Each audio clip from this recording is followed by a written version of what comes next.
Okay, what you will see here is that I'm separating the quadrilaterals from the non-quadrilaterals in this little video. And as you can see up at the top here, I have written that the number of quadrilaterals over the number of total shapes is how you're going to find that probability of a quadrilateral. So you will see probability of a quadrilateral, and I'm abbreviating it because otherwise it would take forever to write, is going to be that number of quadrilaterals over the total shapes. Well, the total shapes is 16. So now let's go ahead and play this little video so that you can see how they're separated out and come to the terms of what we need for our answer.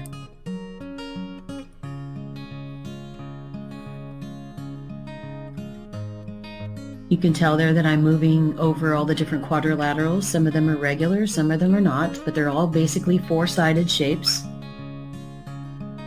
Some of them are regular, meaning all the side lengths are the same length, and some are not, but they're still four-sided.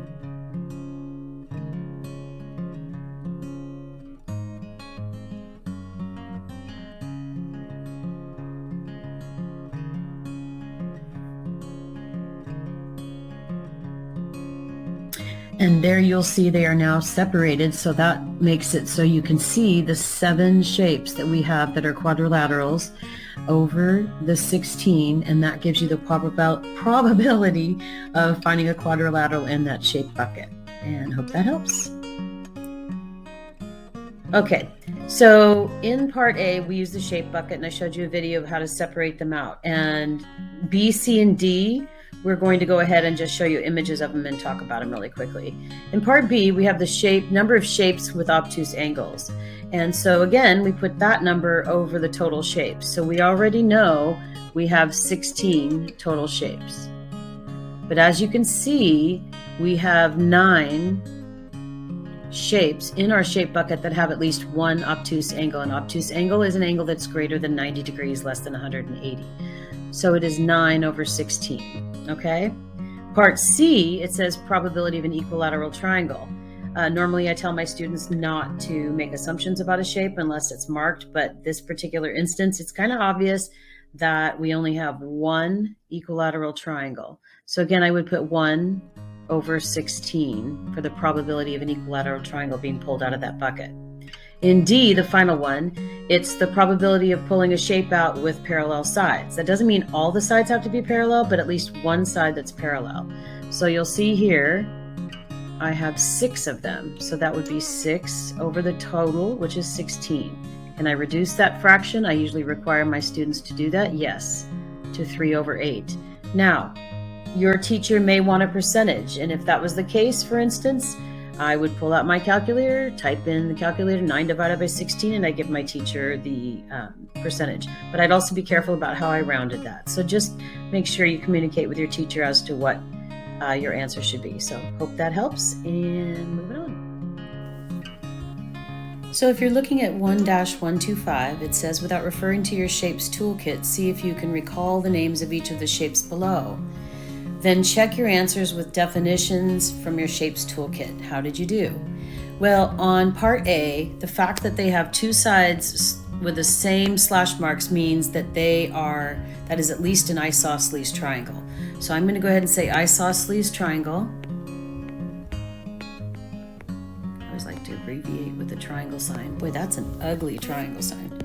Let's just see if I can do it better. All right, that's the best I can do for him. All right, then B, it's not marked, as I would typically mark my shape. And it doesn't say it's regular, but it is a regular pentagon, meaning that all the side lengths are the same and the interior angles are the same. But typically, if you looked at just a diagram like that, you wouldn't make assumptions by it. At least that's the way I teach my kids. I don't assume it unless it's given to me. But it's a pentagon. C, you have 2 sets of parallel sides. So at the very least, it's a parallelogram.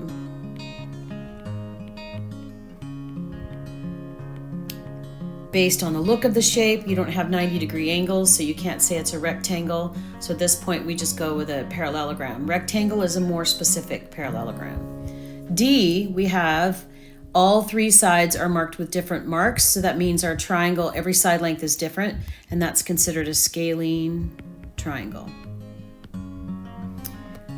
E is not only a right triangle, but it's an isosceles right triangle because of these two markings. So we have an isosceles right triangle. Okay, and last but not least, we have a quadrilateral that is with a set of parallel sides. The others are definitely not parallel, so we would call this a trapezoid.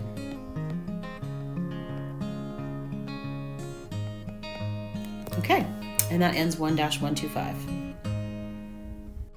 So as you can see, this is 1-126, and the Venn diagram has been recreated, and you have A, B, C, D, E, M, T, U, V, W, and Y have reflection symmetry, whether that be horizontally or vertically. You have rotation symmetry only with N, S, and Z without the reflection symmetry, but the ones that are in the middle are the H, I, O, and X. They have reflection and rotation. The letters that have none of, don't have either reflection or rotation are on the outside of the circle. And hopefully that helps, and that ends 1-126. So what you'll see over the course of this particular slide is the algebra done for this checkpoint. This is 1-127. It is the last problem of this assignment, but it is to check your linear equation problem solving. So most of the problems will come down to a specific number. You will see on the next slide, now this one does come down to a fraction for part B, but you will see on the next slide that C will solve to a direct number, but D is a little bit different because D is going to solve down to a statement that is not possible. And when you get down to that, you're going to see that 2 = 0 shows up, which is not possible. That means there's no solution for part D. And once you get there, you're going to understand what I am talking about. It should be there any second. But that will be the end of this video, and hopefully the next time you'll be able to solve this kind of equation without any question. And if you have any, by all means, leave some in the chat and subscribe if you like these solutions. Take care.